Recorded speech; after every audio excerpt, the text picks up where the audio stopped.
Share. Share.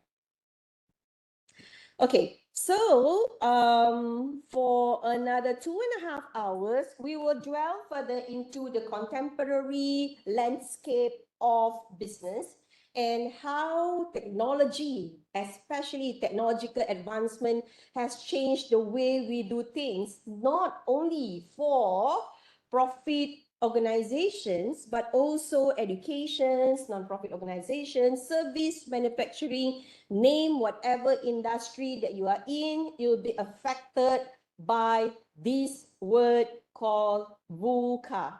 Have you heard of VUCA before? Right? No? It's okay if you have not heard. It's okay. We are now in the learning stage.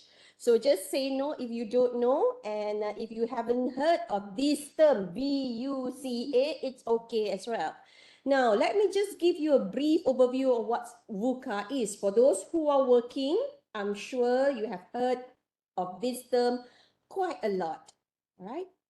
V stands for volatile. U stands for uncertain. C stands for complex. A is ambiguous. Imagine all these four terms are actually terms that makes our life complicated. It is so difficult to manage businesses nowadays because things are moving very fast. There are so many players in the industry and there are so many competition around. Things change sometimes quite drastically that we don't even expect or anticipate. All right. And we have had experience where the world suddenly stopped moving, no social mobility. You have to stay at home. And those are the kind of uncertainty that we are experiencing. And bet you will get more complications and complex kind of world in the near future. Now, why do I say so? Okay, because the research that has been conducted by Stanford University, I've shared this earlier on, right? I've shared this earlier in the previous chapter. The Stanford University Economic Department has conducted a research, and the research shows that the world that we are living now is moving tremendously towards uncertainty. It has been ascending trend since 1990s. Okay, there's a lot of crises, a lot of issues that has caused the world to be moving in a very complex manner. You don't find space. You can sit in front here. There's more space, right? Are you okay? All right. Okay. So, what do we need to do? If you ask managers, right? If you ask managers or those who run business, they will say the world that we are living now is the world is so crazy. Things are unpredictable. Suddenly things change, and every nanosecond technology has changed so many things. There's new innovation every nanosecond. In the world, there's new changes that's taking place. And we are talking about the era of data, big data, digital world, even more. Because now, the type of the landscape that we are in now, the world that we are living now requires us to increase speed. So you need to move fast.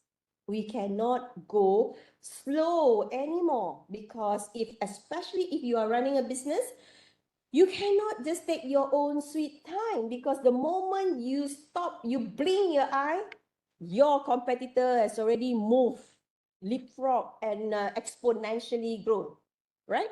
So the next one is increased interdependence. You have to rely on others, collaboration, cooperation, right? Network, strategic alliances are all the terms of the day. You have to work together, all right? Increase density of interaction. You can't just stay in your comfort zone. You have to go out and talk to people, get information, work together, collaborate, right? Communications is the key of the day. If you have heard of Philip Kotler, have you heard of a guy? It's not just a guy, but a sifu or mahaguru in marketing. He says that the world that we are living now is no longer the world of competition. It's the world of cooperation, collaboration. All right. And that's the gist of our book hour. If you want to move fast, if you want to move ahead, if you want to stay afloat, you have to collaborate. All right. And next, I would like to also introduce you to the digital world. Now, why do we have to worry so much about digital world? What has it got to do with us? It has a lot to do with us. Reason being, technology advancement has caused changes to so many external factors. For instance, because of technology advancement, we have to formulate a policy or law on cybersecurity. Isn't it right? So because of that technology, we have to now start looking at personal data, how you protect your personal data, right? And because of technology also, we have to understand our customers better, because customers now want personalized treatment, customized kind of service. So just because of one factor that changed, it affected the whole way of running business. Okay? Threats, cyber threats, cyber security threats, scam, and all are all because of the digital world that we are living now. And because of that, we have to formulate the new policy, new law to protect all of you here. Okay. Now, if we wonder what is big data, no? We are talking about big data all the time, right? So my question is, how big is big? How huge, right? What's the size of big data? Now, look at this figure and you will notice how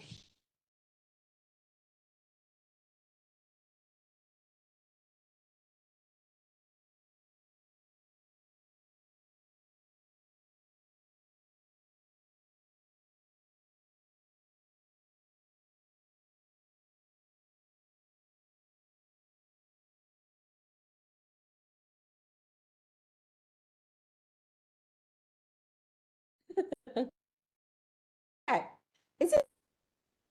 Oh, it's a short name of Snapchat. So no wonder I didn't know. Anyway, take something that you know, tweets, right? Every 60 seconds.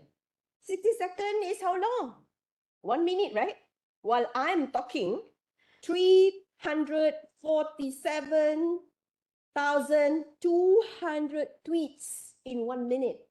Imagine 2 minutes, 1 hour, 1 day. And all those information contain data.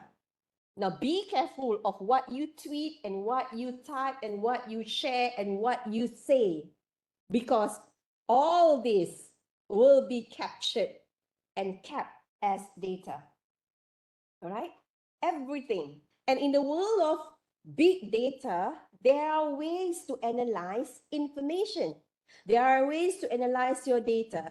We are used to structured data, right? Structured data means whatever that is input in our Excel form, okay, your spreadsheet, all very structured, easy to analyze. Your name, like attendance list, your name, your metric number, where you from, what's your email address, how many lecture you attend, all those are structured and easy to digest. easy to analyze. I can see immediately 14 weeks. How many of you attended the whole 14 weeks of classes? Easy. But now we are talking about unstructured data. What is unstructured data? While I'm talking, all this information in the WebEx has already been captured. And say, for instance, you want to, you use Instagram a lot, right? I am the era of Facebook. Not that old, yeah, but a bit older than you guys, because I believe you are all Instagram, Instagram people, TikTok, what else? What else? WeChat. And I'm from the Facebook era, email era. In my Facebook. So whatever you type, you write about anything, about the weather, about the traffic, about the class, about the lecture, about USM, about School of Management, all will be extracted and will analyze using, for instance, sentiment analysis to understand how you feel about School of Management, how you feel about USM or Penang in that manner, about the whole experience of studying. All can be analyzed now as compared to before. So be careful, yeah. Google 5.9 million data were created on Google in 1 minute. Email, obviously, 231.4 millions, my era, all email. Now, these are all the reason why we call this era the big data era.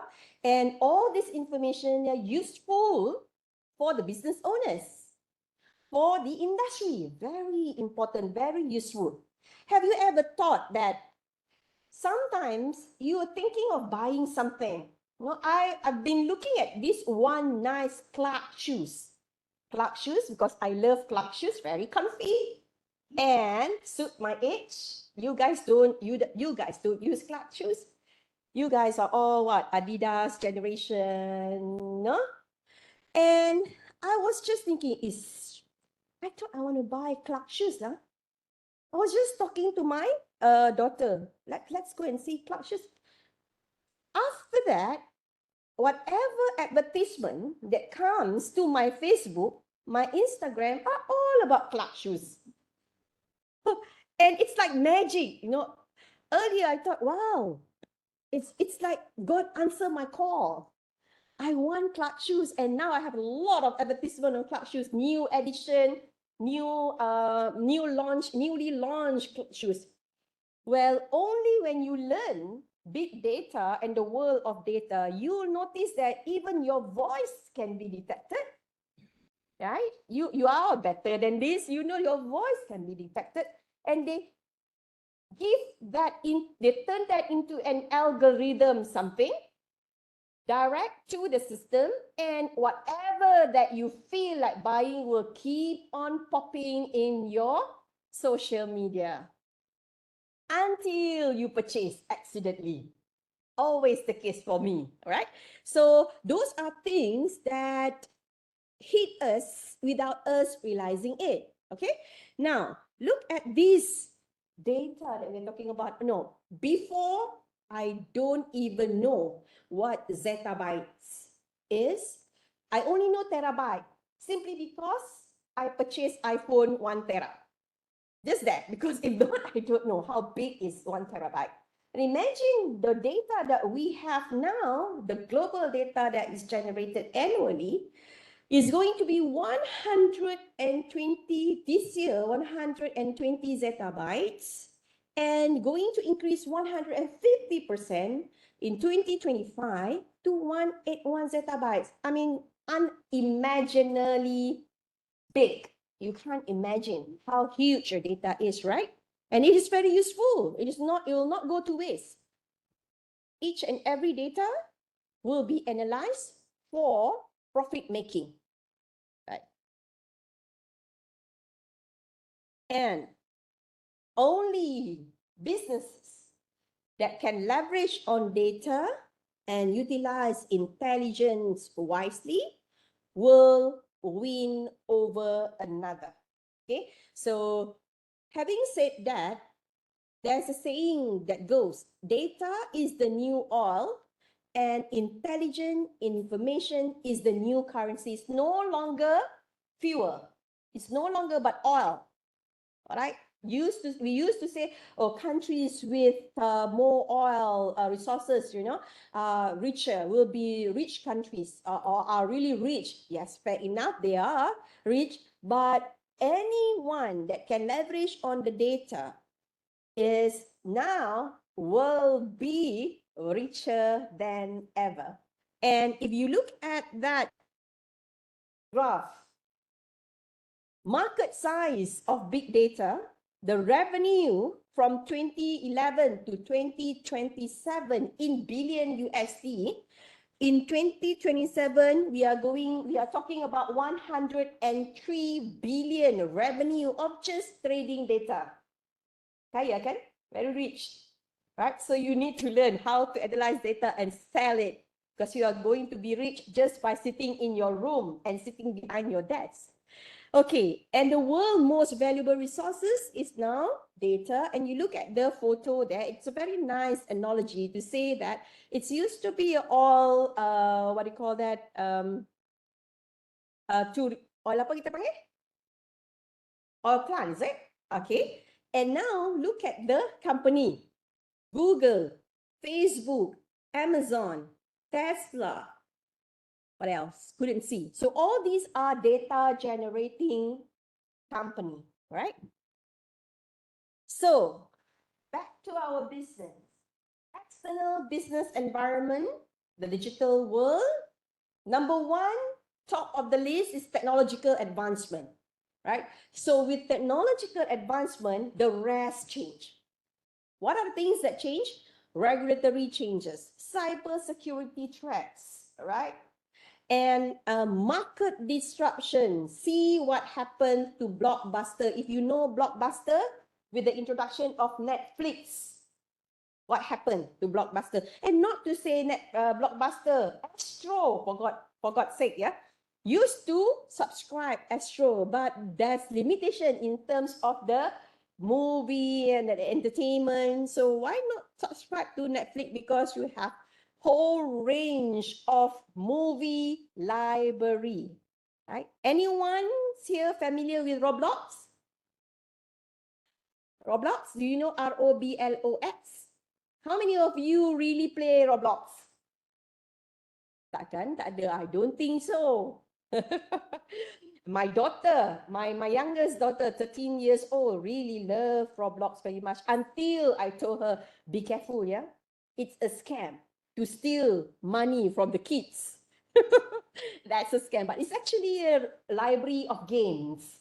And you have to pay if you want to get points and whatsoever. And her dad always pampered her with all this. Norma, you want to increase the coins, you want to build better house, because there's a one game that's very interesting, which is also unique because it helps students to improve their creativity. They can build their own house. So she envisioned a house with a pool, mansion, nice porch. So if you want to extend your house, you have to purchase your coins and points, right? And she always come to show me how proud she is to build a huge mansion. This is for you, Mama. Yeah.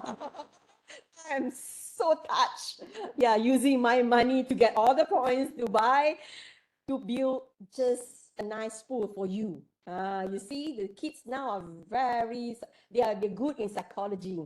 You know why I'm doing this? This is all my imagination to build a house for you. So can you give me some money? I want to buy coins. That kind of, but it's good. Some games are good because it builds creativity and imagination, right? And then we have all this global connectivity. Don't tell me about global connectivity. You can go anywhere you want now. You are here in my class. You can talk to friends in Finland, right? You can talk to whoever down under. It's so easy to get connected to people. One moment you tweet, the whole world will then retweet if it is interesting. So it is so easy to get connected. Consumer expectation, trust me, after COVID, You feel so convenient having all the gifts and all the food being sent right in front of your door. Isn't it right? Just lay on your bed, feel like eating chicken. All right. So go to Grab or Food Panda, and after 30 minutes or an hour, food is right in front of your door. How convenient, right? So consumers' expectation change. They want convenience, no hassle in getting supply of your products or services. They have different expectation. They want things to be fast.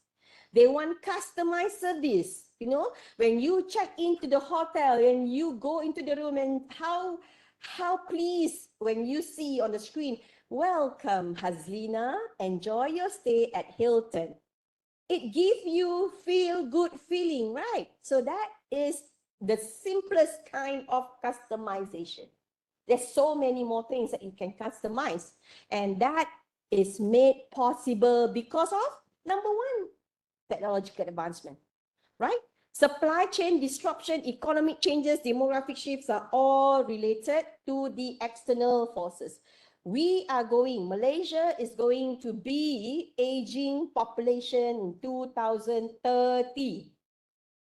And imagine what kind of services or innovation that we need by then. And we are living in the era of sandwich population. What does sandwich population means? Sandwich means we have couples living with their parents, elderly parents, taking care of their elderly parents, and young kids. So there's a lot of balancing that need to be done, right? So that is sandwich generation. And there's new innovation just to facilitate aging population. Okay, the convenience and the infrastructure need to be built and need to be innovated to assist aging population, right? And now, take out your handphone, just scan, and I'll share with you the output of your answers. There's no right and wrong answer. I just want to hear your input on this. Yeah, friends, online, you can also do that. If you can you? Can't see, right? It's too far. Never mind. If you can't, then you can share your opinion here. It's blurry, right? It's a bit blurry.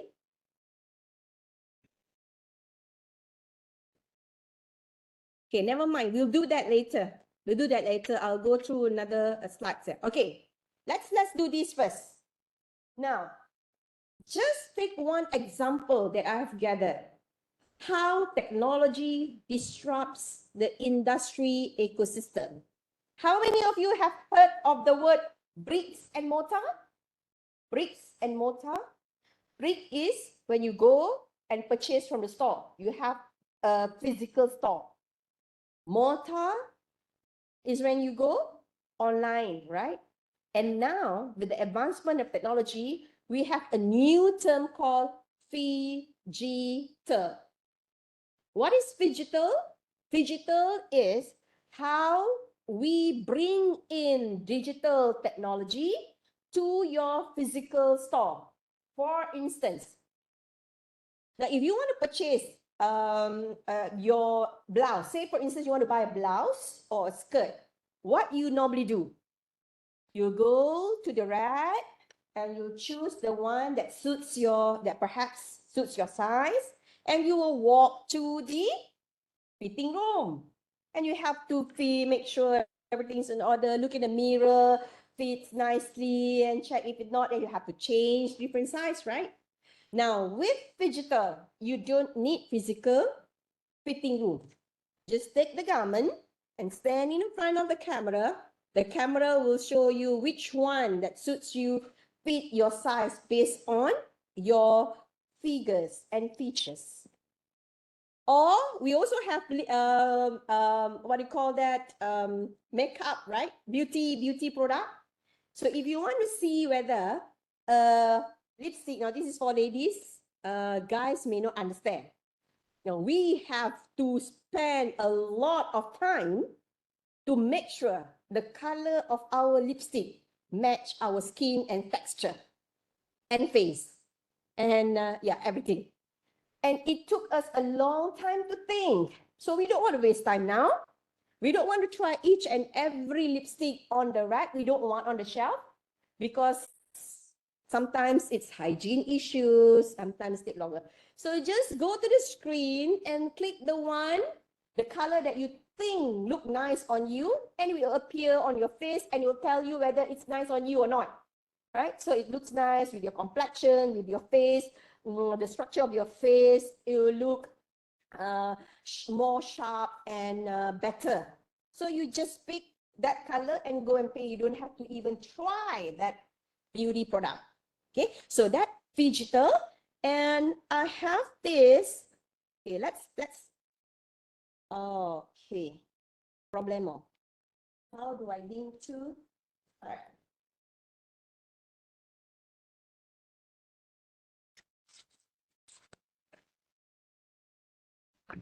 Oops, bear with me. Fingers crossed, hope it works. Okay. What will the retail industry look like in 2030? In our report, we've identified 40 trends that are paving the way towards the future. Here are just a few of the most critical trends. Consumers will have heightened expectations of digital support throughout the entire customer journey, from researching products to after-sales service. Sustainability and ESG goals will continue to drive the rise of second-hand and rental markets across many categories. Brands will need to harness the power of data and technology to optimize their operations across the entire retail value chain. The rise of DTC models means that brands will become closer to their customers, leveraging their data and restricting supply to distributors. Adopting a digital-first approach to supply chains can help increase efficiency, optimize product mix and pricing power, and also reduce waste. Retail brands will increasingly offer lifestyle services such as styling, mentoring and personal rentals to enhance their overall propositions. The impact of AI will dramatically rise in the areas of personalization, chatbots, pricing, supply chains, inventory management and fraud protection. Retailers and financial institutions will increasingly explore blockchain technology to enhance security, payment traceability, and transparency in supply chains.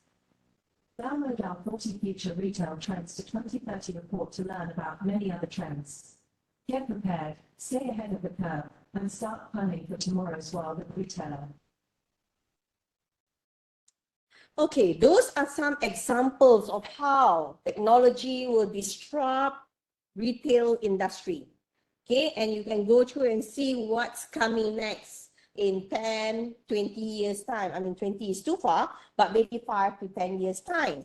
And look at these two. Because of the new technology advancement or innovation in building a house, this is 3D. Of course, now we have 5D and whatnot. Now 3D, the world's largest 3D printed neighborhood to be built in Texas. That was 2021. And because of this new innovation or invention, there's a lot of policy and also laws that need to be introduced. Okay, so it changes also the legal aspect and also the policy. And we have been talking about flying cars for so long as I can remember. I think you were born with the idea of there will be flying cars one day, right? How old are you now actually? 23, 24, around that, mid-20s, right? So you were born with that idea of you see cars flying, motorbikes flying, you know, and until now, we have not seen even one. We see drone, yes, but not flying car. Reason being is the infrastructure, the policy, the law, aviation law is not yet ready to cater for the need of Flying cars. Just imagine if there is any accident up there. How are we going to cater for that? Are we going to have traffic policemen handling the traffic, aviation traffic over there?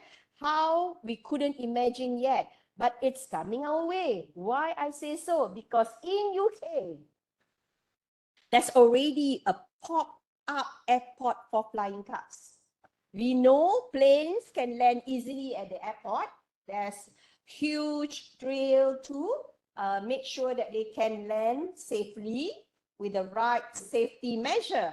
What about cars? We don't have airport for flying cars, and they invented this.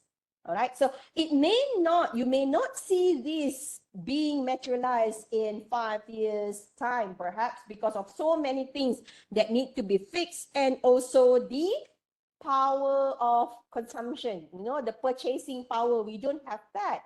How many of us can spend millions of dollars just for flying car, right? And because of that, this technology may take a bit of time, but it's already there, being introduced. And talk about it, space tourism is now almost towards reality. It has been launched, but because of the cost of space tourism. Have you ever read an article, The Space Race? The space race among 3 multi-billionaires. Who are they? Jeff Bezos, right? Richard Branson, and Elon Musk. You know, right? You know Elon Musk, Jeff Bezos, the Amazon tycoon, and also Richard Branson, the Virgin Blue. And these 3 billionaires are racing to introduce space tourism, where you can now go to space just for sightseeing, right? Tourism purposes. And those are made successful because of technology advancement. Now, how many of you know Netflix? Yeah? Do you have Netflix too in China? Or you call it different name? Netflix. No, you don't have. You have what? Oh, online streaming. Yeah. It's good. You're pretty much streaming, yeah? So if I say Roblox is the library for games, Netflix is the library for movies. So you can get whatever movies that you like, and the movies that they share with you that you can subscribe are the ones that are highly sought after. They use data analytics to identify what kind of movie that viewers want to watch, all right? And they know you fully well. Why did I say Netflix knows you? Why? Same to the apps that you have in China too. Because the moment you open, right, you switch on your Netflix, they will give suggestions to you already.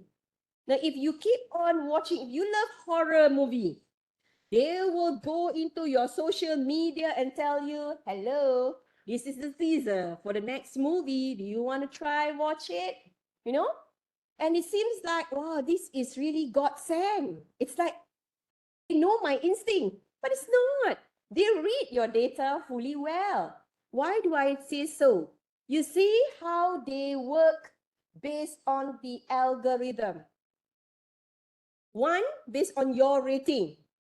After you watch a movie and you rate good, not so good. If you rate 5, they know you love that kind of movie, adventurous or love stories or comedy, right? And your watch history. They track your watch history. What kind of movie have you been watching? And they will keep on telling you what's next in same genre, right? Rewatch program, your credit calculation, where your money goes, which movie did you pay for, your searches, what you search. Not just Netflix, yeah? Your Google, everything. Anytime that you touch this gadget, all will be tracked. All right? and the nature of show, what genre of movie you like, and the device, what device you use to track, and also the pause time. Sometimes when you watch movie, you feel so bored and you pause. And you did not go back to the same movie after 1 or 2 months. And now they know you don't like that kind of genre. They won't introduce to you that kind of genre anymore. So they use data to customize what suits your palette. They customize what kind of movie that you might want to watch, right? That suits your palette. Yeah, that's what Netflix is doing. And if you look at the case of Netflix, this case, Netflix has been and has been used in many management books. There's a lot of classic examples of Netflix to the extent of their innovation, how creative they are, and how they spur creativity among their people, the culture that they use. And I'll follow this case till the end of this lecture so that you can appreciate how technological advancement change the whole landscape of how we do things now. So I still remember in 2004, I went to Adelaide, Australia to pursue my PhD. And right in front of my house, there's a huge Blockbuster. Do you know Blockbuster? It's a place where you rent DVDs and CDs, right? And movies, you can just go, it's like a library. DVDs, you want to watch what movie, and you rent for your weekend to enjoy movies with your family and friends. So it's right in front of my house, and I enjoy going to Blockbuster every Friday because Saturday, Sunday is my off day, so I'm going to watch and spend time with my family watching movie. And I completed my PhD in 2007. That's when this Netflix changed the whole landscape of entertainment industry from CD and DVD rental into online streaming. You don't have to go to the store. If you want to watch, just go to the library of movie and click whatever movie that you want and watch. You can pause, you can rewind, and you don't have to pay. You don't have to go through the hassle to go to the Blockbuster and rent a CD or DVD. All right, and what did they do actually? They disrupt the whole traditional business model from going to the store or Blockbuster, taking CD, renting it for $5 or $10, and watch for a week and send it back. Okay, so it's like borrowing books. No more that kind of traditional business model. It's online, brought to you by online streaming. You can just lay down, watch whatever you like. If you don't like, just switch. You don't have to go to the store and change. I don't like this movie. Can I change to a new movie? What a hassle, isn't it? So you don't have to do that. Very convenient. So world is moving towards personalized and customized service to users and customers. Data-driven content. Netflix is one of the more advanced. Of course, Amazon and the rest are doing better. But in terms of education or entertainment industry, Netflix is one of the best examples that goes into data-driven culture faster than the rest. Okay, so they capture what you like. They introduce a new movie based on your experience, based on your engagement, and they utilize your data to introduce the next coming movie to create a special content for you that suits your palette, right? And of course, global expansion.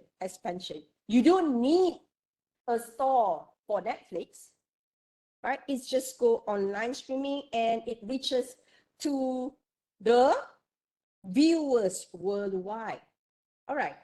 So now we talk a lot about data. So I've mentioned to you about data and how technology advancement has helped us to create information from the data that they gather from users themselves. All right, you notice that Facebook has no content at all. They just provide platform. You are the provider of the content free of charge, and they use your data for their own benefit. Same goes to Instagram, right? It's just a platform. Who provide the news? You provide the news. You tell the world what you like. You tell the world what you don't like, right? You share everything to the world about your frustration, about your anger, about what makes you happy. You expose yourself to the world, and they use that information for their benefit. So convenient, right? You don't need to pay. You keep on giving me, yes, give me more. Give me more information. It's good for my business. All right? So now we can have all those data. Businesses can have all those data easily.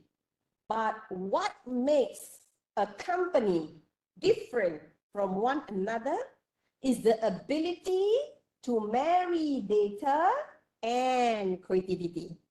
It's still human creativity and wisdom. Okay. So if you are worried that, oh, robots going to take over us one day, Terminator is going to invade us, don't worry. As long as you know, you continue upskilling, new skilling yourself, creating or enhancing your skill, you will survive. Human beings who will not survive are the ones who do not want to move out of their comfort zone and don't want to learn and relearn and co-learn, right? So that's how it works in the digital world now and the era where we see technology advance at exponential level.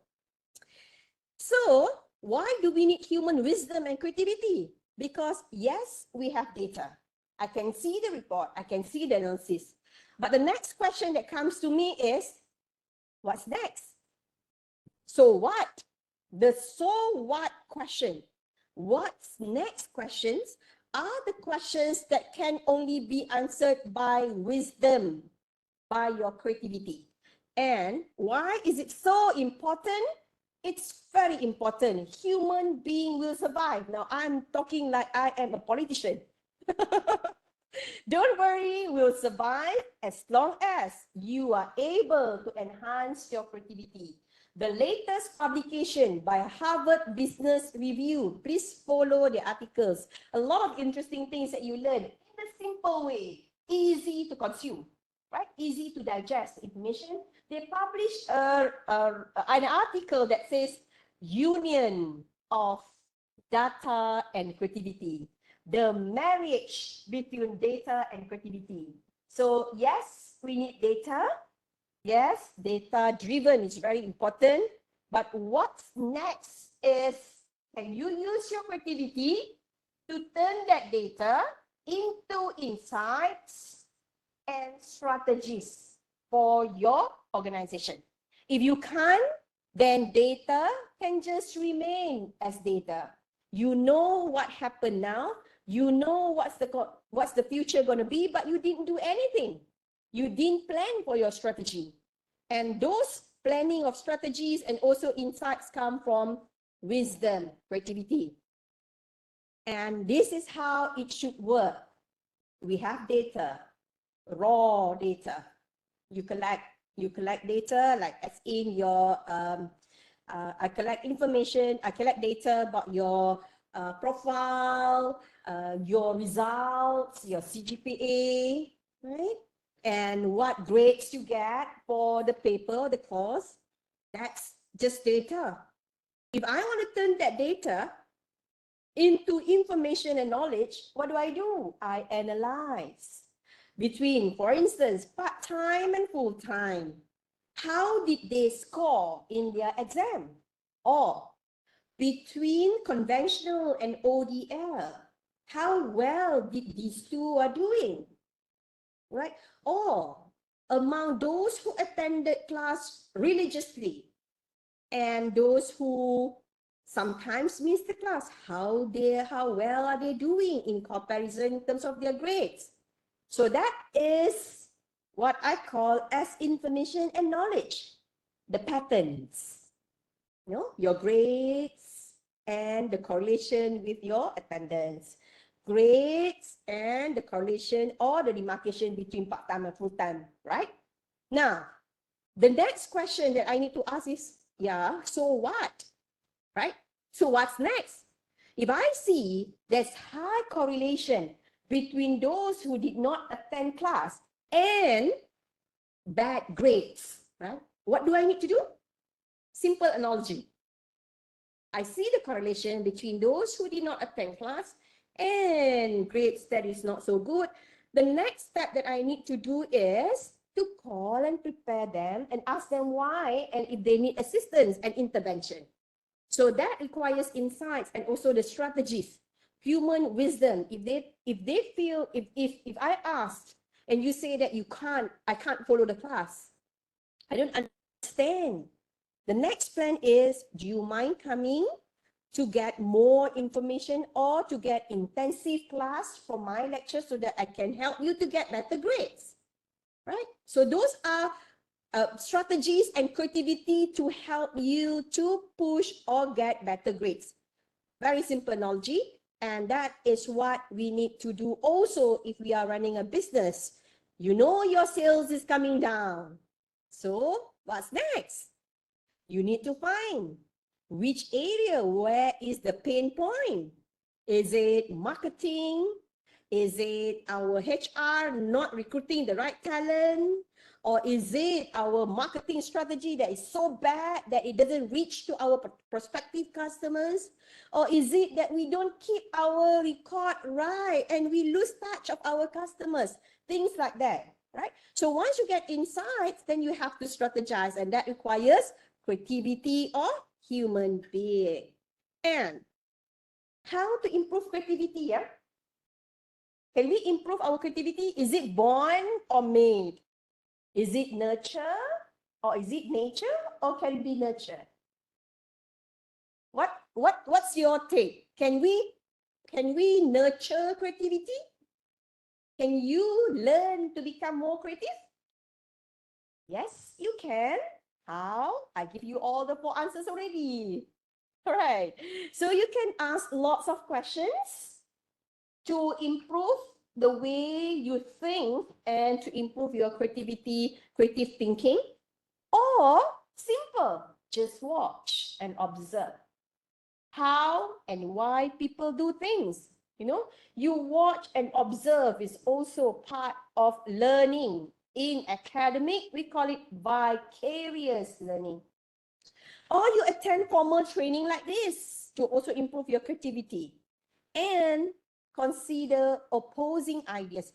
Always, yeah, when we listen to things that other people are saying, most of us listen to respond. Quickly, we want to give answer. No, not like that. Not nice. I know. Can we do this? No, cannot. We listen to respond, right? Based on our mental frame and how we think.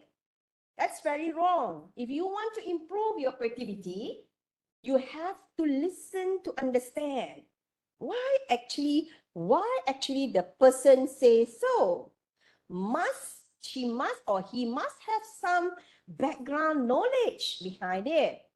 So I always tell my team, do not put no as a default answer.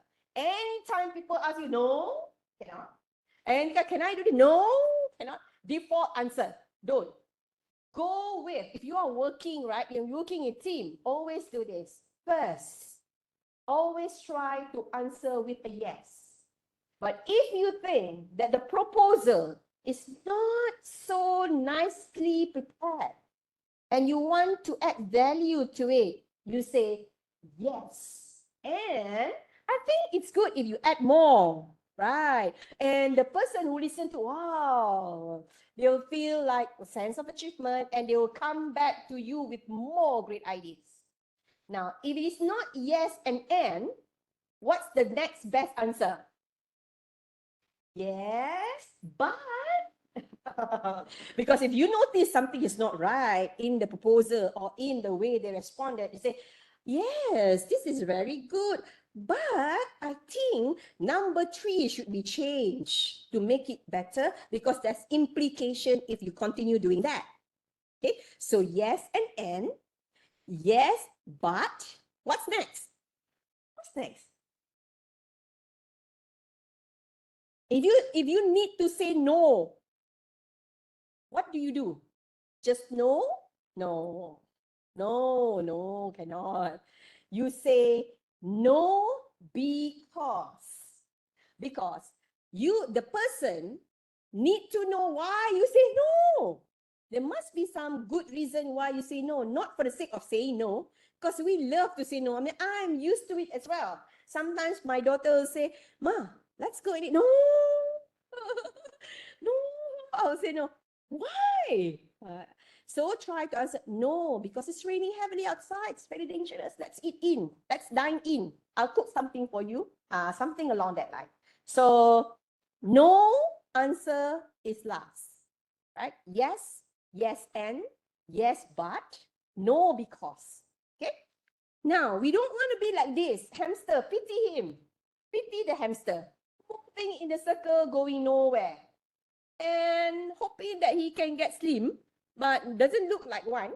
So we don't want to work like this.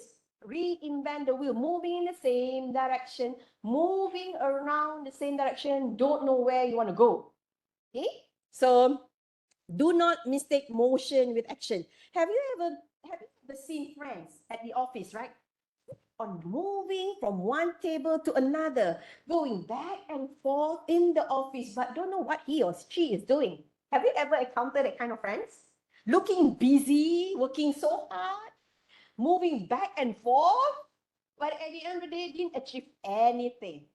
So that is to imply, do not mistake motion with action. You may look busy, but you're moving nowhere, like the hamster in this circle.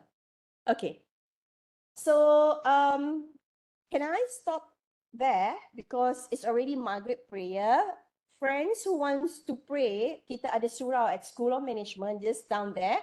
And the rest of you, you can unwind yourself for about 30 minutes. Would that be okay? Or do you need lesser than that so that we can leave early? Is it 30, 15 minutes? Tak cukup nak solat eh? About 20 minutes, can we? Yeah, I will allow you to leave about 20 minutes so that you can do a bit of unwinding and make yourself a bit more comfortable because it seems like it's not comfortable there. Is it? Is it comfortable on that chair? Not quite, yeah? So go and do a bit of exercise outside. We'll come back at 7:20 so that we can leave much earlier. Because normally we'll take break at 30 minutes, yeah? So I'll see you in a while.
All right. I'll continue with where we stop. So a bit annoying with the lights, yeah. They look very nice, right? With the lights. Give me one moment. I'll check the lights.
I give up looking for the switch.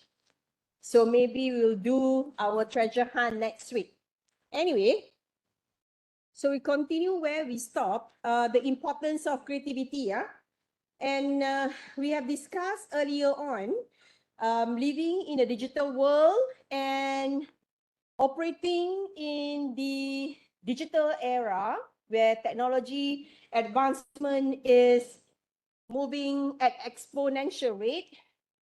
We need data-driven culture, and we need to also be able to transmute data into information. But more importantly, we should be able to leverage on creativity, human wisdom. Now, look at this advertisement. Conventionally, when you talk about crowdfunding, right, you always look in terms of asking people to donate for the sake of donating, where there is no finesse or creativity that embed in the advertisement for crowdfunding. And also there's no value added element that entice people to donate. And look at this advertisement that I managed to gather. Solutions. The posts initially attracted people's attention in international areas and stayed with them long, and you could see the results. Your donation can provide daily bread for a family in Peru, or help a Christmas Filipino child return to a normal life, or with just a few euros. These unique billboards were developed together with Stripe.com, a leader in innovative payment solutions. The posts initially attracted people's attention in international areas, but stayed with them long after. When donors received their credit card statement, they were asked to turn their one-off donation into a monthly donation. It's a small gesture that makes a big difference. The social swag, making giving easier than ever before. Okay, did you see the value added in crowdfunding? That normally when we want people to fund or to generate funding, right? You just plainly use a very lame statement asking, can you donate? Or do you want to help a certain group of people to get a better life? And it's not so enticing for people to start donating. Now, with this kind of creativity and finesse and also the wisdom, it entices a lot of people to actually donate just €2, and it's like game.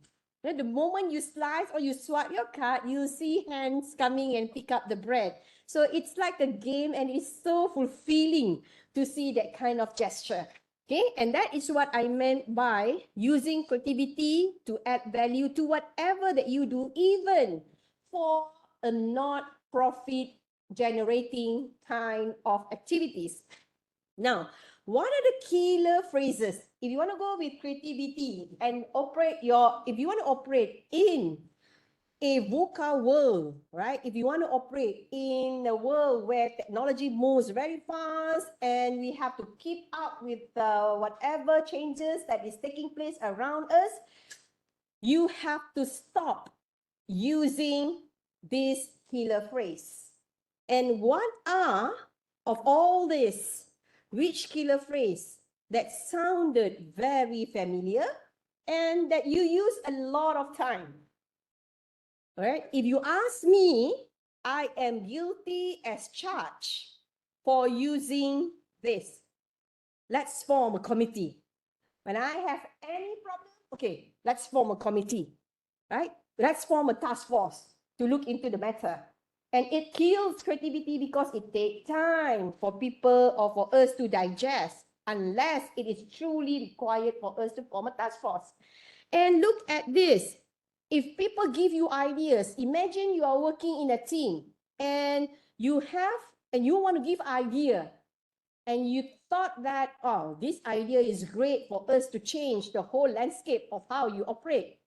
And suddenly someone at the end of the row says,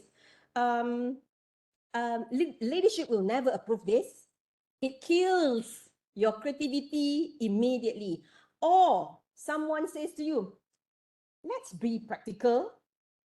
It sounded positive, but what it says is, those are nonsense that you're talking about. Let's do something that's practical.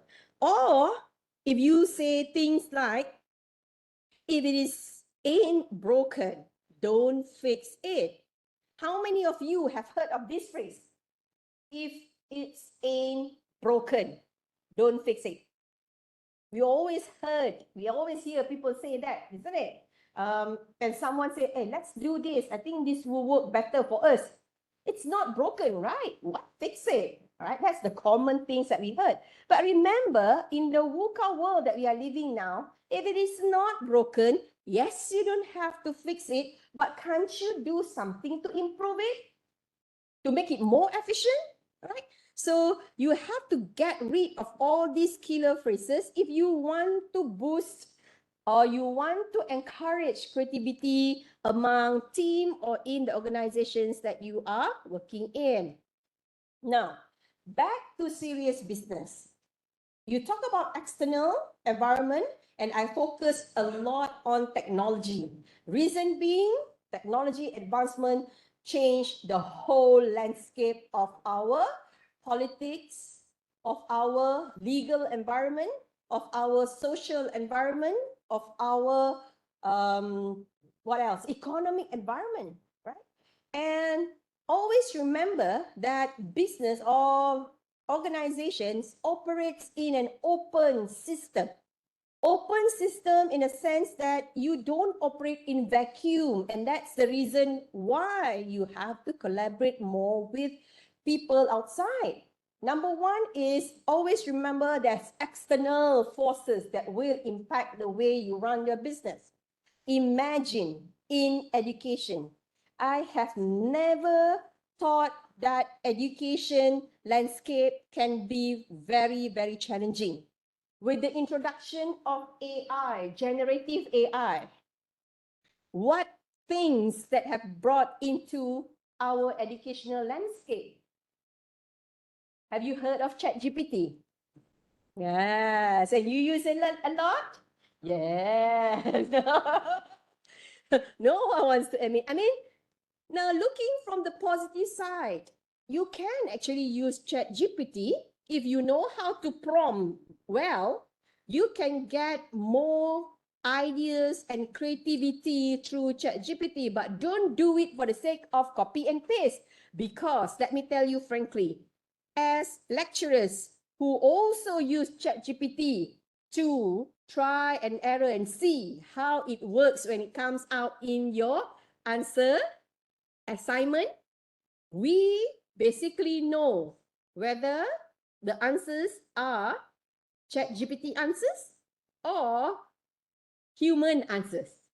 Even though there's an AI to undetect ChatGPT answers. So be careful. I'm putting you at the forefront because don't kill your creativity by just relying 100% on technology. You can use the technology to boost your creativity even more. From questions that are relevant to give you ideas on how you can actually think beyond what you have already seen or what you have already observed or read in the text or slides, right? So this is just to show that we are operating in open system. Whatever changes that happen outside our environment, it will affect us may not be directly, but indirectly as well. Okay, just imagine we in Malaysia, you may not realize this. We have issues with the lack of chicken supply. Once upon a time, I think not once upon a time, just a few months back, we don't have enough chicken to cook chicken. Chicken curry cannot, chicken masak merah cannot. We don't have. We want to cook chicken tom yum, we don't have enough chicken. We want to buy eggs. Chicken eggs, we don't have sufficient supply. And even now, we have the problem of rice supply. We are in trouble. We have to find alternative food to replace rice. I mean, that's too extreme. But anyway, to put this into the perspective, Who could imagine that war in Ukraine and Russia can cause us to have problem with chicken? It's a bit too remote, isn't it? Chicken in Malaysia, war in Ukraine and Russia. So what has that got to do with our chicken in Malaysia? Anyone knows the linkages? So our restaurant have a lot of problems supplying chicken to customers. Household have problem purchasing chicken just because of the crisis between Ukraine and Russia. We get the supply of chicken feed from Ukraine. Chicken feed, right? To rear chicken in the chicken farm. We buy from there. And when that's war, the supply suddenly disrupt. And when we get to buy, it's very expensive. And our chicken price rise tremendously. And it only can be purchased by those with extra or enough, consumption power. That's the reason, and we investigated it. So, just to bring into perspective of what I'm talking here, it may seem too remote for us. Up north, down here, nothing. What connection? But it has a lot of things to do with us down here. Okay, so whatever that we are doing inside our businesses or in organization will be affected by whatever changes in the environment. So as person or who runs a business or also students, you have to be observant enough. You have to be cognizant of what's happening around. I think I did not record the session. Did I record the session?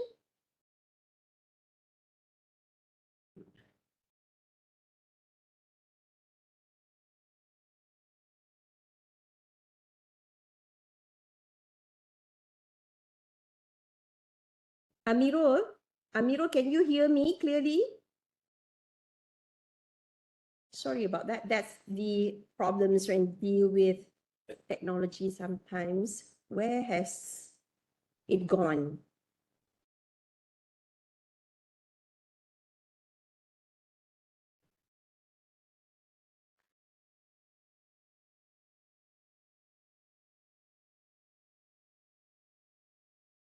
I don't know how it works. I hope it works well. Anyway, let me just continue. Where's my open system?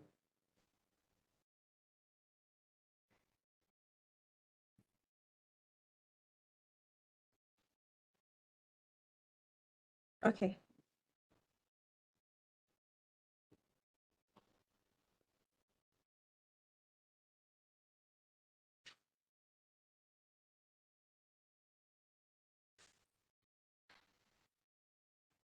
All right. It seems that I lost. Did I lost my WebEx? You're still here, Prof. It's okay. As Kyrie, can you hear me clearly? Yes, Amirul, clear, Prof. Azizah ke, Prof, we can Judith, hear you. Khairul, can you hear me? Prof, we can hear you clearly. Yes. Okay, it's okay. All right. So, when you talk about the open system, right, we have to always be alert of the process that comes from the external environment being transformed within organization, and then whatever products or services that we produce within the organization will then be exposed or will then be consumed by our external environment. So that's the basic idea of open system. And look at our environment. So we mentioned just now macro environment and also micro environment. And there are other terms that is used to explain the environment of our organization is task environment or general environment. Now, task environment are components or include components of the environment that has direct effect to our organization. Look at this example, right? If there is changes in customer demand, would that impact your organization directly? Yes. Your sales may drop, or if the customers are very much excited about your product, your sales will increase. And if there is any changes in terms of the competitors' strategy, if they change their strategy, it has impact to you. You may lose your customer, or even to the extent of being, you have to cease your operation because you did not change your strategy. So there's a lot of direct effects to the environment of task environment if there's any changes. But what about the general environment or the macro environment? Those environment we call as PAST or PASTEL. PAST, politic, economic, social, technology, or PASTEL, politic, economic, social, technology, legal, and environmental or ecology. Okay, so here what it means is the more the task environment are the forces that has direct impact on your existence, has direct impact on your operations. Whereas general environment may be quite remote, but still may have indirect effect to your organization. And why are we worried so much about our environment now? Because in organization, we have to do our environmental analysis. And one of the analyses that relates to environmental analysis is what we call environmental scanning. And why do we have to scan our environment? Why do we have to worry about what's happening outside our organization? Because any changes in the external environment will impact you. I'm not so sure. I mean, you may not be familiar with one of the quite a big manufacturing company along the highway to Juru. How many of you have been to Juru Highway from Penang? If you want to move, if you want to go to Kuala Lumpur, you have by land road, yeah, you have to go through a highway, and there's one huge manufacturing company used to produce plastic. And it's clearly stated there, it's plastic manufacturer something. Din pernah tengok tak? Dekat Juru tu kan? So every time when I travel and I if I travel and drive down to KL, I will think of how long will this company survive? Why? Because there's environmental policy. No plastic bags. In Penang, if you want to buy and if you want to purchase something and you need plastic bag, you have to pay 20 cents, 30 cents. And there are also retail shops that don't even use plastic bags anymore. So with that changes in the policy and the environmental awareness, I was thinking, when is this company is going to close down? Because it's very clear people are becoming more environmental friendly and people are concerned about the environment. And I couldn't realize until a few months back when I drove to KL, the company has changed. No more plastic, but paper something. Apa dia panggil? Apa dia punya company tu? Paper manufacturer? Paper and boxes something. So they changed. They don't produce plastic bags anymore. They use biodegradable container, plastic and papers and boxes. That's how it may affect your organization. Now, those are direct effect. We can see change in policy. People are becoming more environmental conscious. The company have to change the whole business altogether. Same goes with the usage of straw. We may not see it coming. I mean, we are still using plastic straw, but people are advocating for the abolishment of plastic straw because it may affect the sea lives, the turtle and whatnot, because when they look at plastic, they thought it's jellyfish, and they want to eat, and they die because of that, right? So those who advocate for sea lives and environmental friendly were still advocating for abolishing the use of straw. Okay, and that is the direct impact of the changes in the policy. Now, if you don't remember anything of this class later, after 9 o'clock afterwards, please remember pastel. Pastel is an environmental scanning tool. It's a tool to scan environment. And what does it say? It says P. If you are running, okay, take for instance my education, university, something that is relatable.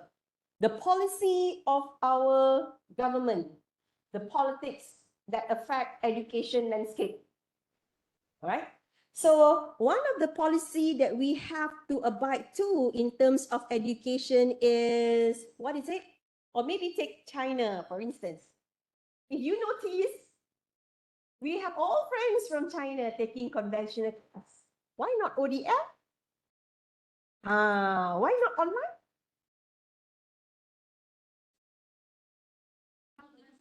Yes, because the policy says so. All right.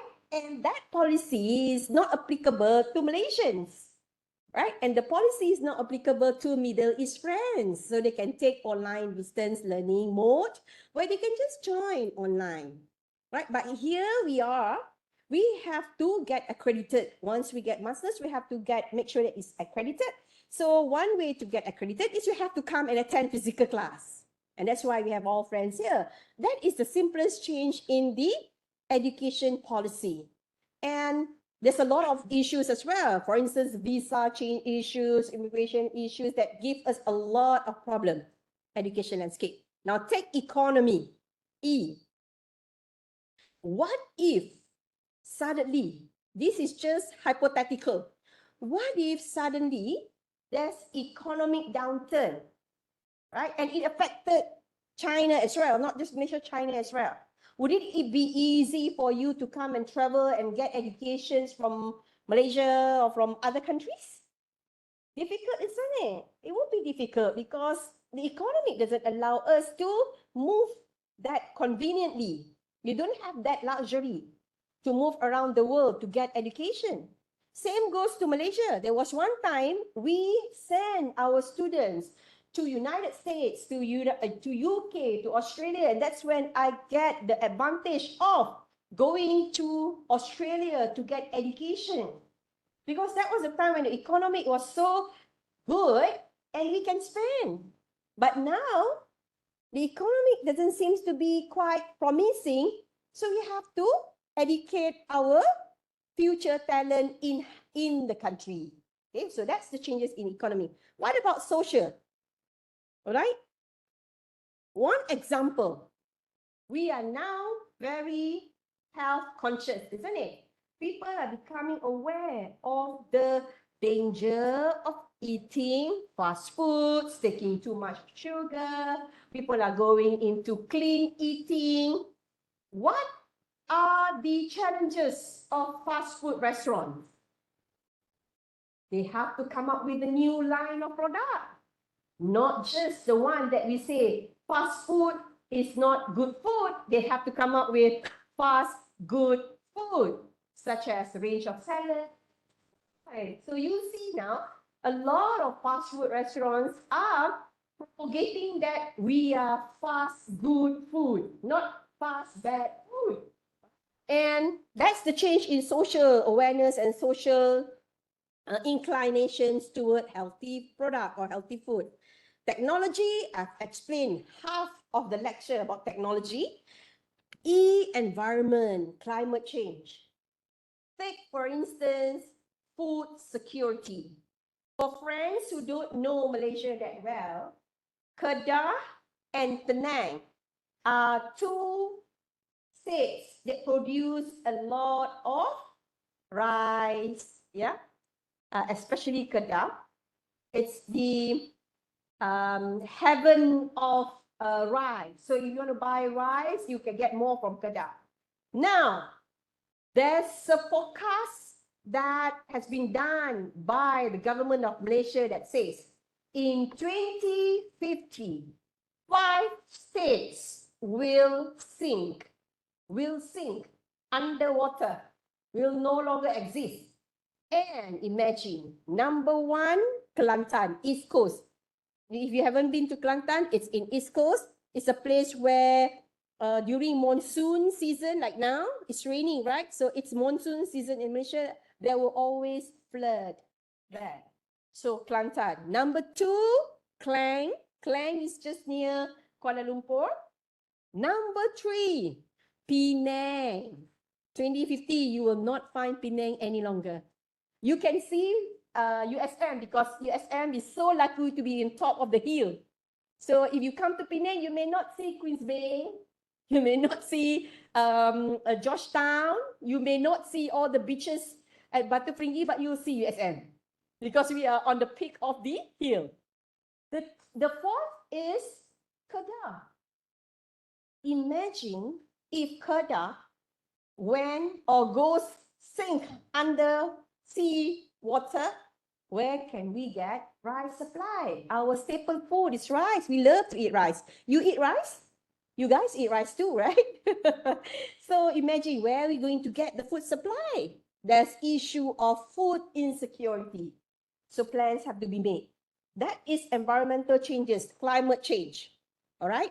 And finally, legal implication. So legal issues in regards to, of course, I mentioned about policy on government policy, on environmental policy, on cyber security. All those are legal issues that affect the way we run our business and organization. And that's what we call PASTEL, or you can spell LE. And this is a tool to run environmental scanning, to understand your external environment. And why do I relate to data? Because you need data to gather all this information. It should be based on facts and figures. You can't just make assumption, all right? And we are living in the world of involution. I mentioned this last week, right? Involution, a lot of information, pollution. We don't know which news is true, which news is fake. And we hardly define the truth and the false. Difficult, because every time we receive news, it seems like all news are true. We need to do our filtering. And if you run a business, you have to be more observant and cognizant of separating between dirty data or dirty news and the ones that's correct and truth. So I'll give you an example here in regards to PASTEL of Uber and Nike. So you can just go through yourself. I will not go detail on that. And why do we do PASTEL? Why do we have to do PASTEL? Number one, as compared to any other environmental scanning technique and tool, PASTEL is simple because it's clear-cut, it's self-explanatory, it tells us what's happening in our environment, it boosts our strategic thinking because we need to be cognizant of what's happening and how it may impact our organization. And we want to anticipate the business threats of the future to minimize impact and also to spot business opportunities. And what are the disadvantages? Of course, these are claims by scholars here. It says oversimplified things. It is not as easy as just understanding PASTEL. You have to deep dive. You have to know more about the aspect of environment that you're talking about. Number two, it can cause you to paralyze because you will be drowned with a lot of analysis. If you want to move, oh wait, I haven't done my political analysis yet. And then you wait again, oh, I need to do my environmental analysis yet. So the more you wait and the more you analyze, the faster that you will lose the opportunity. Because window of opportunity in this kind of environment will close very quickly. So you have to make sure you take advantage when the opportunity or the window of opportunity is open, right? And that's based on assumption. And also sometimes it halted the pace that we want to move. Okay, so those are the disadvantages that is published by the literature. And we are going to look into the other aspect of analysis. Apart from pastel, which looks at the general environment or macro environment, we also want to analyze our internal environment. All right. So if you want to analyze your internal environment, not enough to know outside only, you have to know yourself, right? So you need to do SWOT, strength, weakness, understand your internal environment, opportunity and threats, external environment. Now, there are criticism.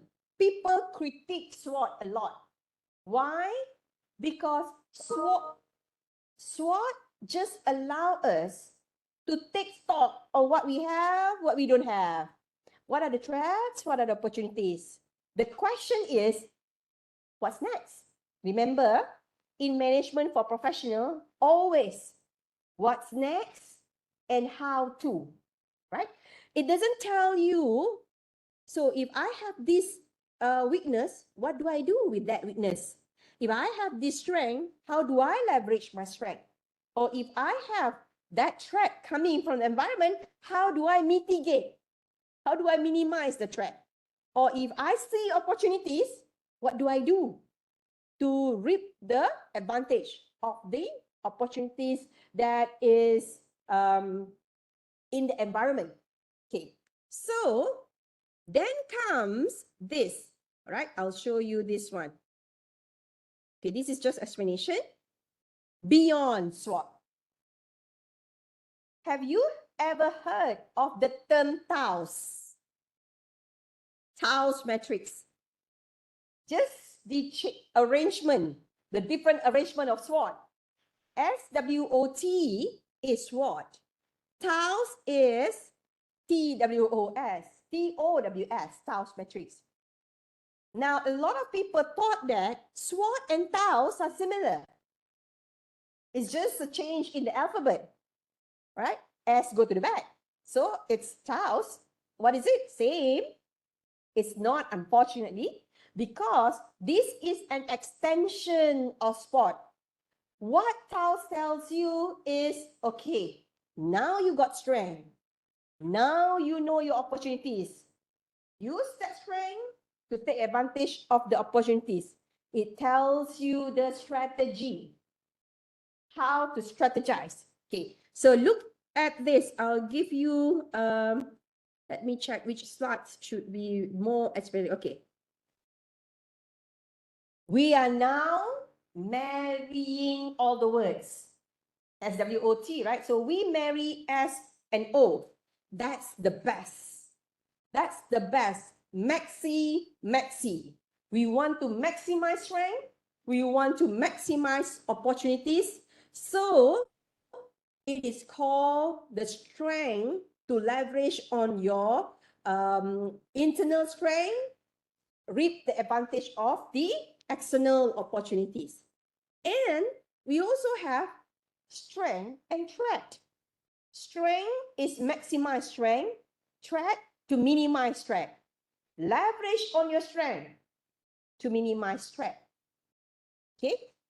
WO, weakness and opportunity. Minimize weakness, maximize the opportunity, leverage on the opportunities. Okay, so I'll give you more example later. And WT, weakness, you want to minimize. So it's mini, threat, you also want to minimize. So it's mini strategy. So the first one is maxi, right? SO. Number 2 is maxi mini. Number 3 is mini maxi. And number 4 is mini. Okay. And what do I mean by all this mini, maxi? It's just simply to tell you things that you should maximize and strategize to take advantage of that particular strength that you have. Okay, now it doesn't tell here. Okay, I'll show you this one better. Now, this is one of the analysis, SWOT and TAOS analysis of a company. The strength of the company, take number one, the brand. Okay, the brand up there. The strength of the company is good customer base, wide customer base, and existing distribution channel. That's their strength. They are good at that. And what they see in the environment, oh, they see we can cross-selling. We see new markets coming up, new kind of service that we can introduce, taking advantage of the technology. And perhaps we co-brand. Have you heard of the story of Frappuccino?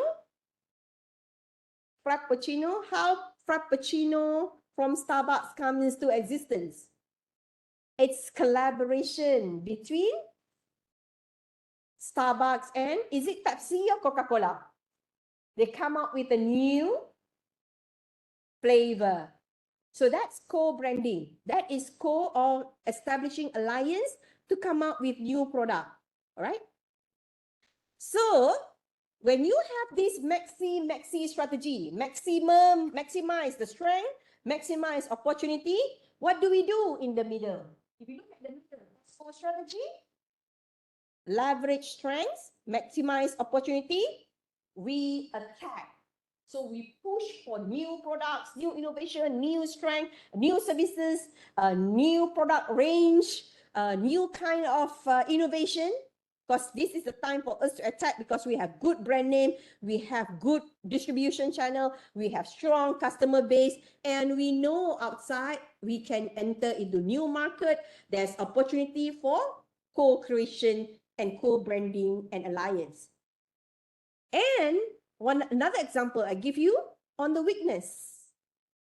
Say for instance, the weakness is technology, right?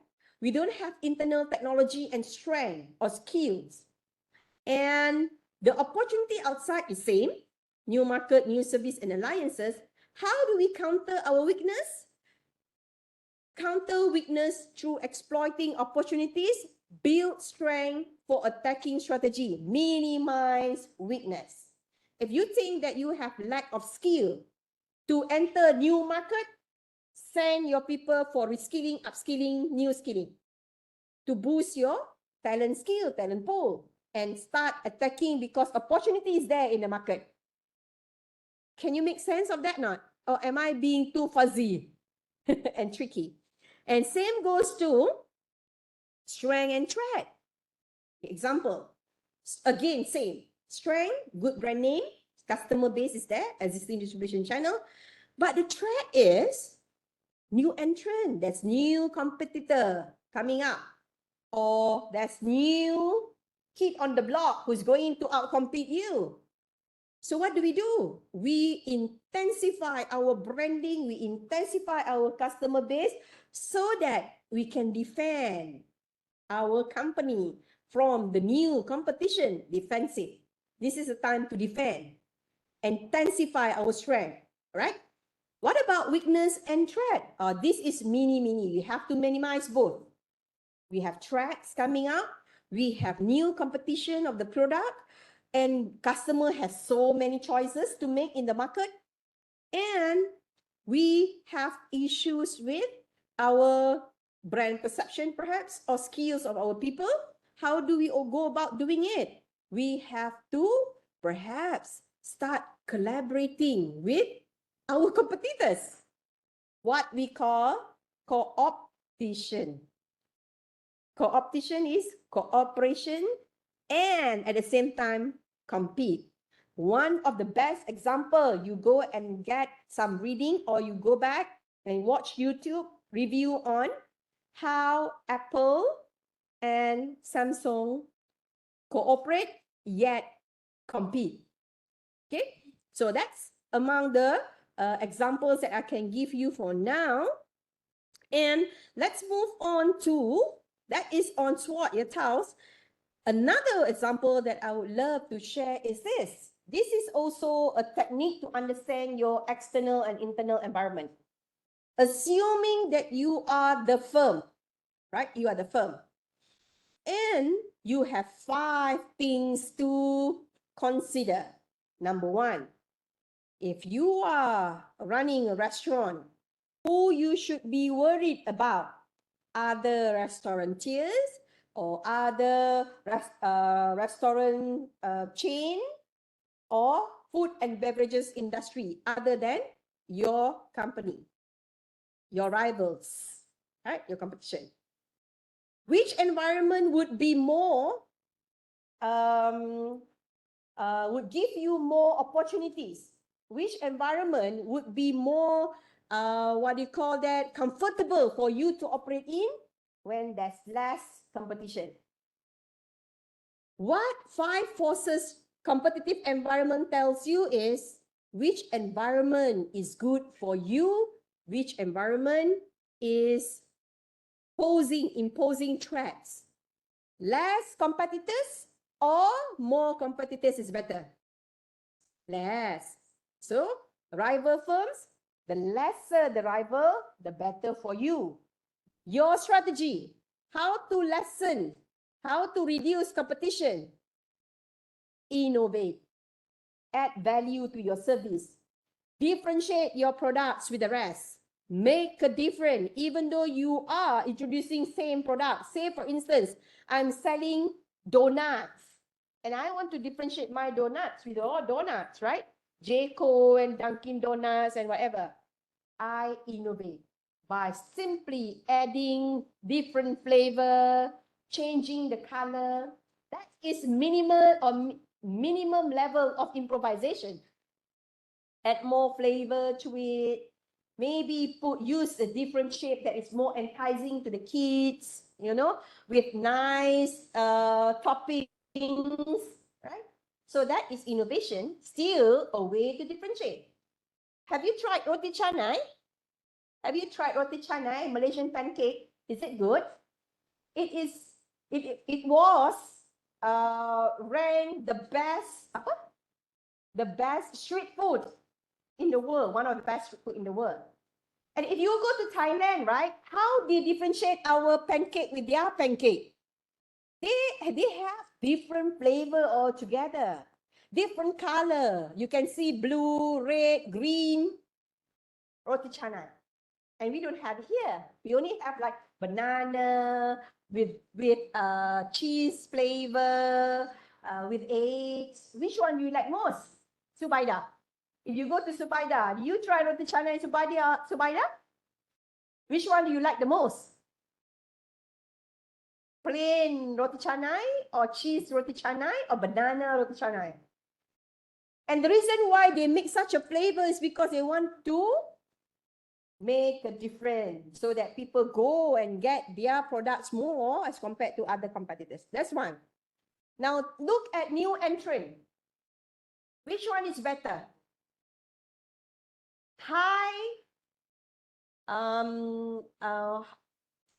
Okay, let me put into this so that you can appreciate it better. It's called 5-4 analysis. So new entrant, right? Which one is better? High threat or low threat of new entrant? High threat means people can easily join the bandwagon. If you sell nasi lemak, I can sell nasi lemak too. If you sell roti canai, I can sell roti canai too. Right? So is it good for your business? No, because anyone can just introduce the same product that you are selling. Comparing to, for instance, pharmaceutical industry. Is it easy to start a pharmaceutical or to introduce pharmaceutical product to the market?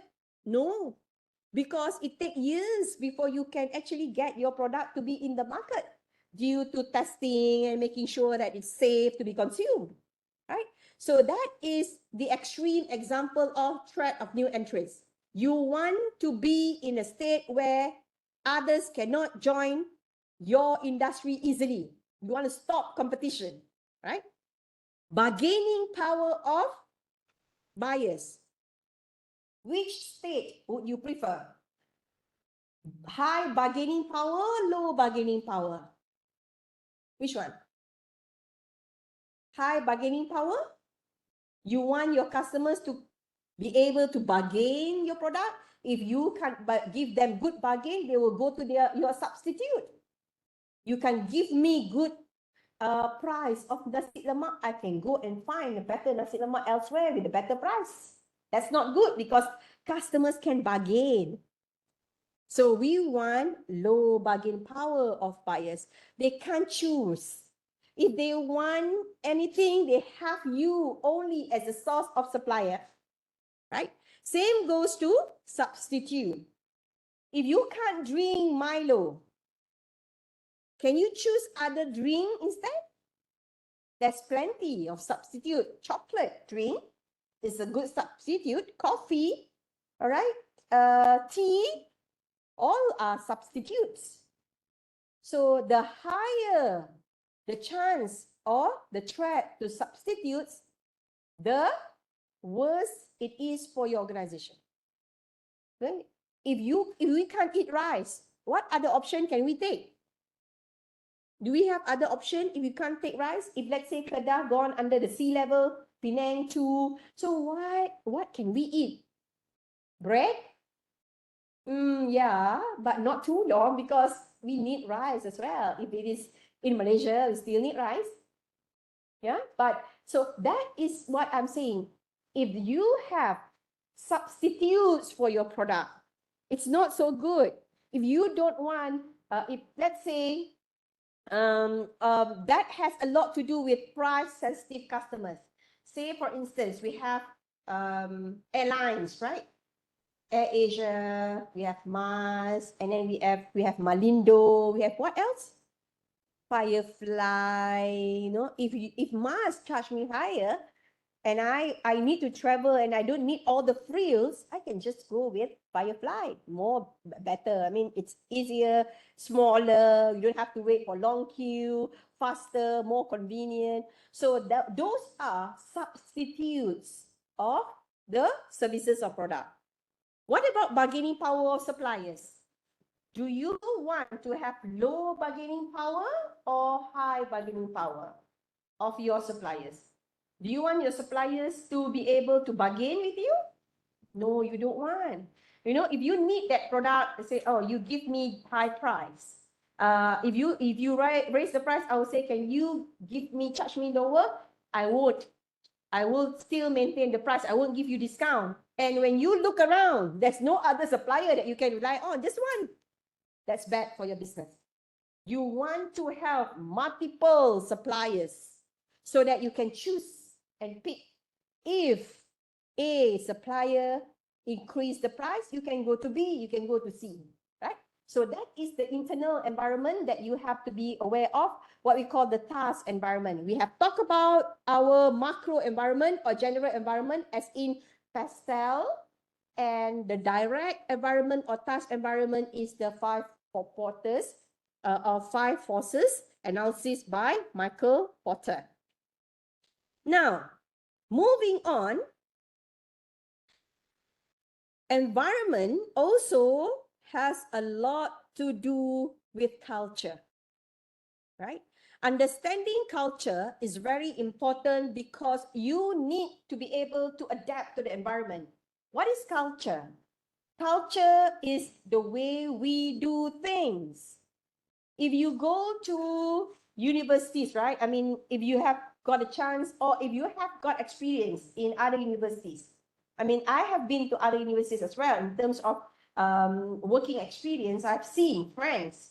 If you go to a university in Klang Valley, the culture is so different. They are very, they work individually. They hide themselves behind the door and you can't see people walking around, chatting with each other, lecturers saying hi there, very friendly type of, you can't see that. Because why? Because the culture is different. The setting of the structure in USM, we use school-based. That's why we have School of Management, School of Computer Science, School of Education. Now, it is not just in the name. It has a lot to do with the way we do things. School-based requires you to work with other schools as well. Not for master's level, but for undergraduate, right? Our structure is you take core papers here in School of Management. And you have to also take 20 units from other school. So you'll see friends start to mingle around. You will see undergraduates, our undergraduates who knows every other school friends. School computer science, education, social sciences, they mix around. That's the nature of school-based structure in USM. Other universities, they use faculty. Now, faculty, you don't mix around much with friends from other faculty because everything is within that faculty structure alone. So if you're from faculty of business and management, you know people from that particular faculty alone. You won't mix around with people from faculty of education, computer science and whatnot. So that's the unique structure of USM, and that's why you'll see people start sharing opinions and ideas, doing transdisciplinary research, working with people from other schools, yeah? And when you talk about culture, I would love you to go back to Netflix. Netflix has a very unique culture. And if you haven't seen this book, please try Google No Rules Rules. What does it mean? In Netflix, there's no rule. You want to take holiday? By all means, go and take holiday. In USM, if I, as a lecturer, right, I have 60 days of holiday if I want to take leave, right? For if you want to go anywhere, you want to take leave and just relax, you have 60 days per year. If you finish your 60 days, that's it. Netflix, it doesn't matter. You can take as many holidays as one because they believe in one thing. They believe in trust and they believe in the outcome and impact of their work. If I didn't see you at the office, it's okay. As long as when the task or when the assignment is due, I need to see that assignment presented very excellently. So that's how they believe it. If you want to travel to improve or to boost your creativity, because when traveling is one way to enhance your creativity as well. So if the staff want to go out and travel, go. You want to claim your hotel, you're traveling, come. I don't question you. But the accountability is there. At the end of the deadline, you have to show me what you have got based on the holidays that you have taken, based on the traveling that you have gone to, based on the claims that you make entertaining clients. They didn't question, but they look at the outcome. So let's look at this video. The biggest reason why freedom and responsibility drives the success of Netflix is it encourages us all to be big risk takers.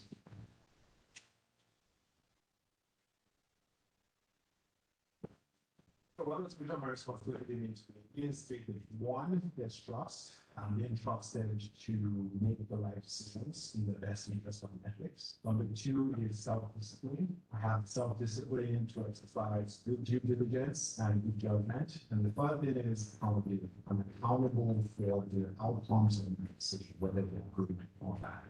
Freedom and responsibility to me is the gateway to creativity. When you have someone telling you what you can do and not what you can't do, to me, that's a very liberating framework in which to function. What I like the most about freedom and responsibility to me is I think it speaks to the intelligence of people. You're trusting people by your thought. When you step in a company and you're new, we're asking you to be thoughtful, to find the context, but actually we're giving you responsibility, we're giving you the trust. I think for me, I try to separate the two. I have the freedom to make the best decisions for the business, for my life, and responsibility is for me to make sure that the freedom in those decisions creates a positive impact for the business, for myself, for my family. Freedom and responsibility mean having autonomy and me. Doesn't mean that I can do whatever I want. It is freedom to make the right decisions for the business. It's not freedom to do what I want to do in any given moment. For me, it felt like I was being employed by somebody who recognized I was a sensible grown up.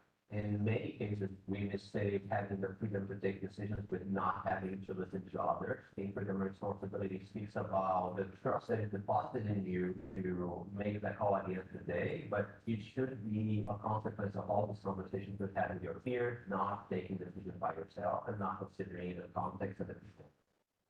Okay. That any other company, you constantly have all this red tape and all these people you have to get through, but having a manager that leads by example, that constantly explains it, that points out examples of how someone's really doing it well, I think is what I've always appreciated. The one piece of advice that I would give to a new person at Netflix is to be confident that you are the person who knows what is best for Netflix in your business and in your market. We're hired here as an expert and reminding you of that and knowing that you have it in you, just a matter of like taking that step back and allowing you that freedom then to do it. I know you get one people. You're great. Ask yourself, have I tried something different today? If it's uncomfortable, seek advice from peers. Have them help you vet it. Be vulnerable and accept that we all make mistakes. Nobody comes here knowing everything. And there is no magic wand. We all will take our time to understand that they just information and this is totally fine. Feel people struggle with it. I try to embrace it because it's really empowering. And so people who latch onto it as possible and think it's really simple, just stop. Take a moment, think about how deep it is. Think about the nuances of these words and think about what it really means. You already possess these qualities anyway, and I feel that intuitively freedom and responsibility are traits that are inherent to us on an everyday basis. Okay. So that's it. If you look at the video just now, these are all the employees of Netflix, and they appreciate the culture of giving trust, allow them to do whatever they want, and giving them responsibility to be creative, allowing them to explore new things and move out of their comfort zone without having red tape and bureaucracy. So this is what Netflix call hands-off leadership. Hands-off. I don't disturb you. Do whatever that you want. But at the end of the day, I want to see the outcome, right? So, and there's another writing or article that says Netflix CEO is very, very, is a person who is very stringent when it comes to seeing the outcome of the freedom that the company has given to the employees. If you can't produce something that is of impact, you might have to bear the consequences of punishment. You can just lose your job like that. Okay, so that's the extreme. Now, ponder upon in our culture, we are all Asian culture, right? Now, this is Western culture. We are all living in the Asian culture and we know fully well our culture, how it works. And we have not much difference. Malaysia, China, Indonesia, Thailand, we share a lot of commonalities in terms of culture. Can this hands-off approach work well in our culture? Nah? Don't think so? Okay, that's good answer because the previous batch of students also said no. And it seems to be quite a common understanding. But the next question is, why don't you think so? Why do you think it will not work well for our culture? Any reasons? Or if you don't want to say it out, try answer this question. Okay, now I make it bigger. Can you try and see whether it works or not? Just say whatever inside this because I want to gather your input on that hands-off leadership style in Asian culture. Will it work well or not? Okay, you scan. Can you go through the link? No? Is it? It doesn't work?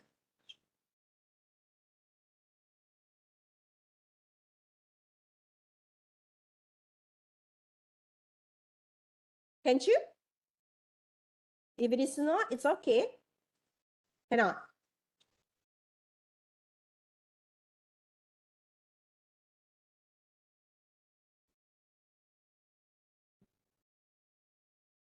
Can you go into the link?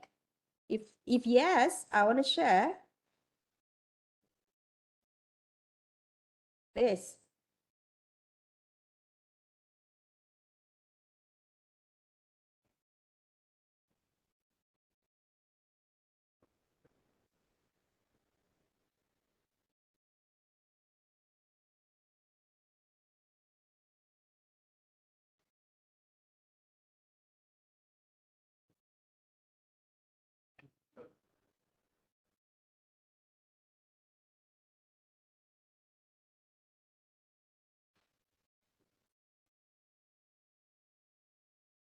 Okay, let's try. Anyone can go through the link just now? Cannot. Oops.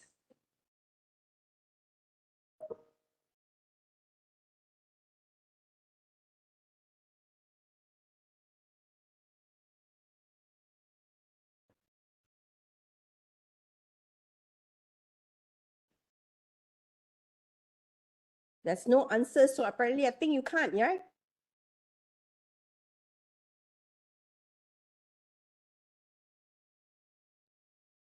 Let's see.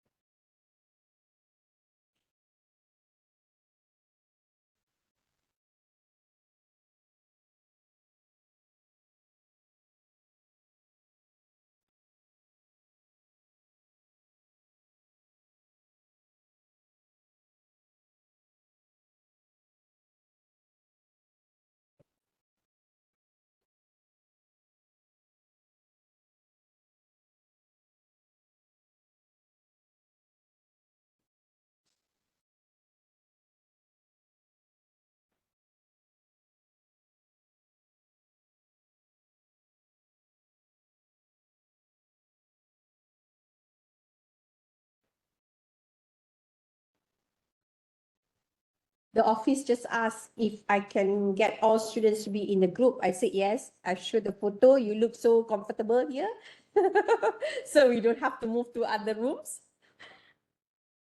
Okay, so if you can't, it's okay because I just want to get your view on hands-off, what do you call that? Hands-off kind of environment and leadership. And I think that will be all I have for this chapter. I will not dwell further into the rest because it's just an explanation of the type of culture that we have in the organization. Now, Google have different type of culture. If you look at how Google runs the organization, also quite similar, but they have certain rules that they have to follow. They have learned that no rules may not be applicable to all organizations. More so in our context here, in our context in Asia, in Malaysia, we still need to have rules and policy to guide our work ethics, right? There's sometimes if we understand with freedom comes accountability, it's okay. You know, like what is it, Batman or Spider-Man that says, with power come responsibility. Now, if we understand that, that's okay, but not everyone understands. Giving you the power of freedom, you need to couple that with responsibility and accountability, right? So that's basically the things that we talk about in organizational culture. And different organizations have different types and different sets of culture and how they embrace the change in the environment. So what we have covered today is to look into the environment, external environment, internal environment, technique and tools in our environmental scanning, SWOT, TILES, and also PASTEL, as well as understanding 5 forces analysis of Porter, and how culture will impact the way we respond to our environment. Some culture are very strong, but the response may be slow when it comes to making change. Some culture are strong, yet good and positive, and can embrace change quickly, right? So those are the things that we have learned today. Do you have any questions before we dismiss?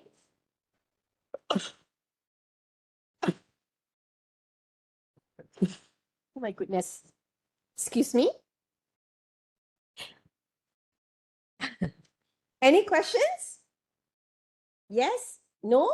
I will allow you to leave early today. Would that be okay?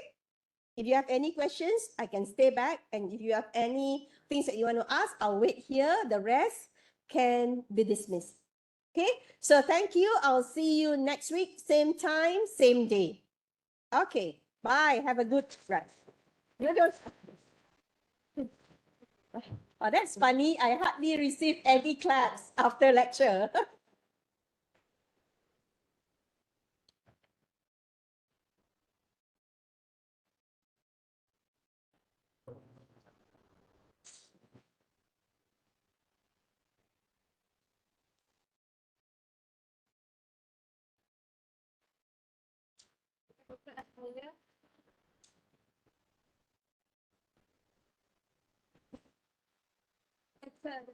Yes. Actually, I have one question.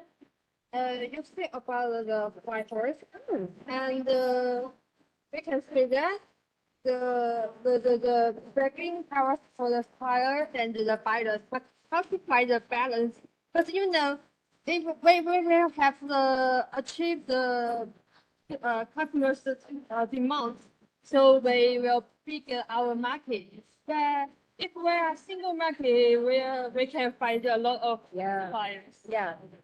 Here, you have to find alternatives of your supply of raw material or any input for your organization. Alternatives. You have to explore. So the rule of the game is you want to have more choices of suppliers. Yeah. So you have to explore more. In terms, If I have more trades, it means I will have more competitors. not necessarily. Competition depends on how you position yourself. If you can make yourself different from the other providers, then people can see the value of engaging with your firm. So it may not necessarily be in terms of tangible. It can be in terms of the service you provide. You know, when people go to you, you provide good customer service. You make them feel comfortable, even though you are operating in the same kind of product or you are offering the same kind of product or service, but they love dealing with you because you have good customer service. You see, so that's innovation in a less tangible manner, intangible way of differentiating your product and or your services as compared to others. So that means my competitors' advantage is like I have the creative things. Correct. So that's why we relate to creativity and other things today. Yeah. Yeah. That's Thank good. you. Thank you. I think you understand the lecture today. Yes. Yes. Yes. Question about my course. The status of my course. So what is it about the status? If the status of course EE. wrong. Is wrong? Why is it wrong? Okay. Don't worry. You can email to our Deputy Dean, Siti Rohaida, or you can email me and I can forward to the Deputy Dean. This one can change easily, but what is wrong with that? You want to drop?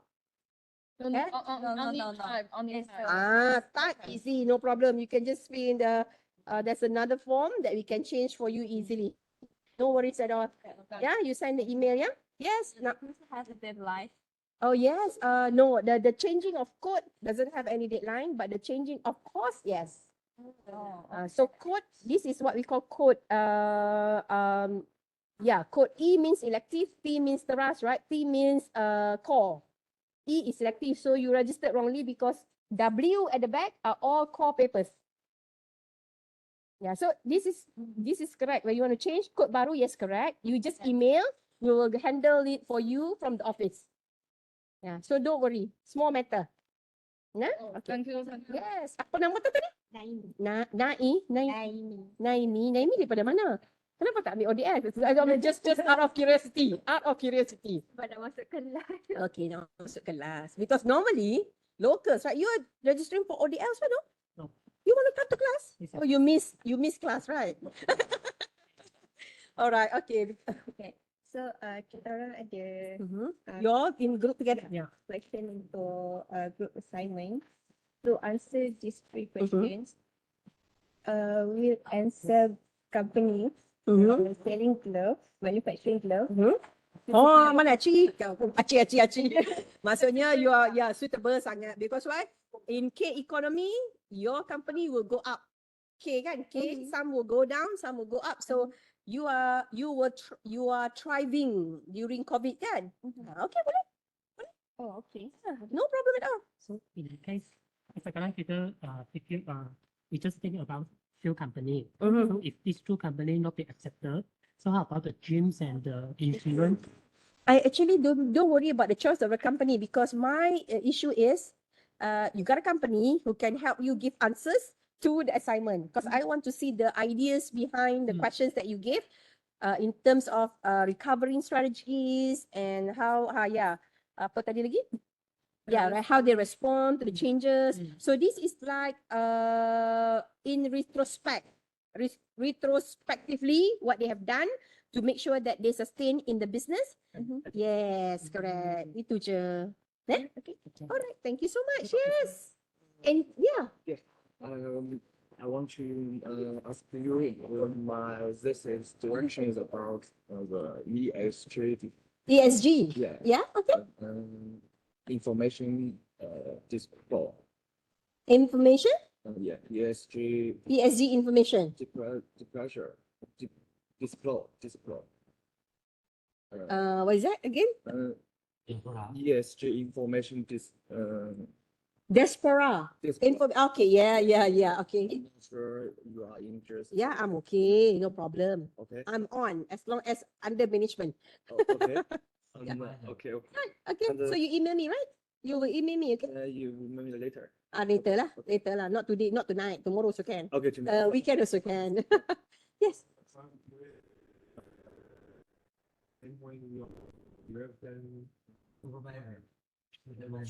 Yes. That's a form that you need to fill out. Yeah, that's a form that you need to. Signature is needed. Yes.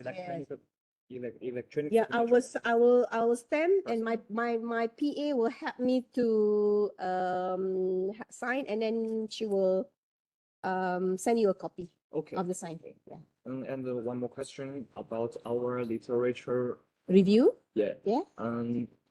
We need to many Chinese literature or foreign literature. We can, no problem at all. No problem. No problem. But make sure when you write in English lah. I need to understand. I cannot understand Mandarin. Okay. About how many? There's no hard and fast rule on how many, but try to mix and balance between the references in Chinese and references in English version because we have so many articles on ESG as well. Okay. Yeah, so try to balance it out. Don't skew towards just Chinese articles only. Reason being is you need to be comprehensive in your literature review. Okay. Yeah? All right. Total about 30 or 40. Yeah, about that. About that. Okay. All right? Okay. All right. Thank you.